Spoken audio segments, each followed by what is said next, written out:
플라스틱 우유통을 활용하는 방법에 대해 알아보겠습니다.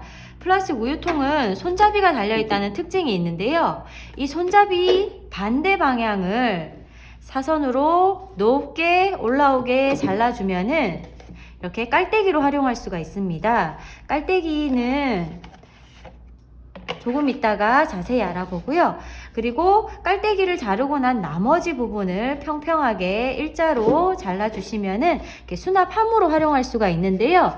플라스틱 페트병에 비해서 우유병의 경우는 자른 단면이 많이 날카롭지 않기 때문에 일정하게만 잘라주시면은 충분히 깔끔한 수납함으로 활용할 수가 있습니다.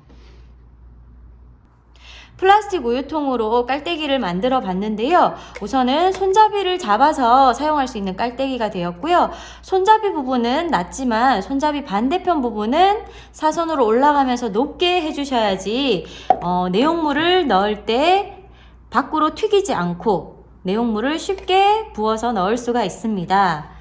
여기에 맞는 입구 부분을 만들어 줄 텐데요. 우리가 보통 깔때기를 활용해서 소분할 때는 생수병에 소분을 하죠. 근데 생수병이랑 입구의 크기가 맞지 않기 때문에 그냥 쑥쑥쑥쑥 내용물이 빠질 수 있어서 여기에 맞는 입구를 만들어 보겠습니다.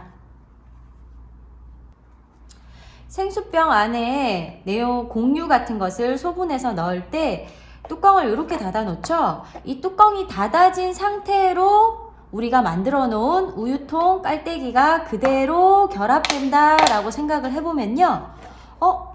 내가 몸통만 잡아도 깔때기만 잡아도 절대 내용물도 흘러내리지 않고 고정이 되어서 아래쪽을 굳이 잡아줄 필요가 없겠죠.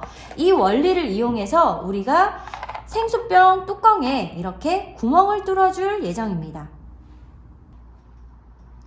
생수병 뚜껑에 이렇게 구멍을 뚫어줄 때는 그냥 뚫기가 어려운데요. 우선은 기본적으로 이 생수병 안에 튀어나와 있는 이 돌기 부분이 남아 있어야지만 내용물이 새지 않고 안쪽에 구멍을 잘 뚫을 수가 있습니다. 그냥 뚫기는 어렵기 때문에 내가 모양을 그려주면 제일 좋지만 실제로는 식품을 담는 경우가 많아서 위생적으로 좋지 않아서 우리는 이 모양을 그려놨다라고 생각을 하고 잘라줄 예정입니다. 우선은 별표 모양이 있다라고 생각하고 별표 모양대로 먼저 잘라주고요. 이 안쪽은 돌기 부분이 손상되지 않도록 별표 부분이 잘라진 후에 조금씩 이 원형 부분을 잘라준 다음에 마무리를 한다고 생각하시면 됩니다. 칼을 너무 많이 뽑지 마시고요. 조금만 뽑아주시고 칼과 단단한 것을 자르는 것이기 때문에 조금 위험하다 싶으면은 장갑을 꼭 끼고 잘라주시면 좋습니다. 우선은 일자 부분을 먼저 돌기 부분을 제외하고 이렇게 투명하게 약간 비치는 생수병 뚜껑이면 훨씬 자르기가 수월합니다. 일자 부분을 먼저 잘라주시고 그 다음에 또 피자 모양이 되도록 삼각형으로 잘라주시고 한 번에 쓱 지나가면은 손이 다칠 수 있기 때문에 꾹꾹 눌러준다라는 느낌으로 슥슥슥슥 왔다 갔다 손목 스냅을 주면서 왔다 갔다 하면서 잘라주시면 되고요.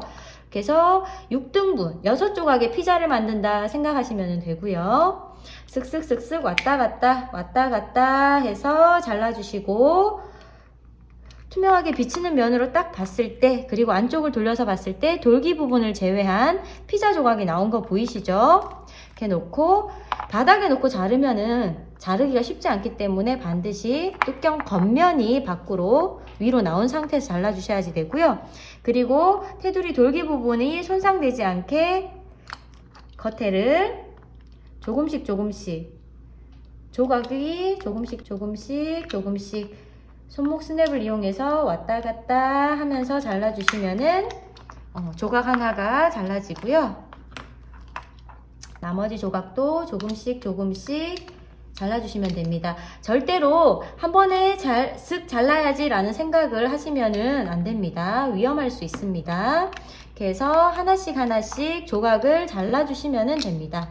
그래서 돌기가 손상되지 않게 잘라주시고 조각이 작기 때문에 훨씬 자르기가 수월합니다. 이렇게 하나씩 하나씩 제거해 주시면 됩니다. 이렇게 하나씩 하나씩 제거를 해 주시고요. 마지막 부분 자를 때는 좀 더 손을 조심해 주셔야 됩니다. 잘라내 주시고, 이 날카로운 부분은 칼로 다듬어도 되지만 너무 위험할 수 있어서 칼 대신에 점화용 라이터를 활용해서 정리해 주시는 것도 좋습니다. 칼을 이용할 경우도 알려드리겠습니다. 칼을 이용할 경우에는 윗부분이 내 안쪽 나를 향하도록 두고 살짝 비스듬하게 세워서 칼날을 평평하게 잡고 안쪽에서 바깥쪽으로 밀어주듯이 해주시는데, 너무 깊게 하려고 하지 마시고 그냥 살짝 날카로운 부분만 정리해준다 라는 느낌으로 평평하게 놓고 해주셔야 됩니다. 날카로운 부분만 정리해준다 라는 느낌으로 해주시는 게 필요합니다. 이렇게 해서 완성이 되면은 여기에 색깔이 튀는 걸로 한번 꽂아 보겠습니다.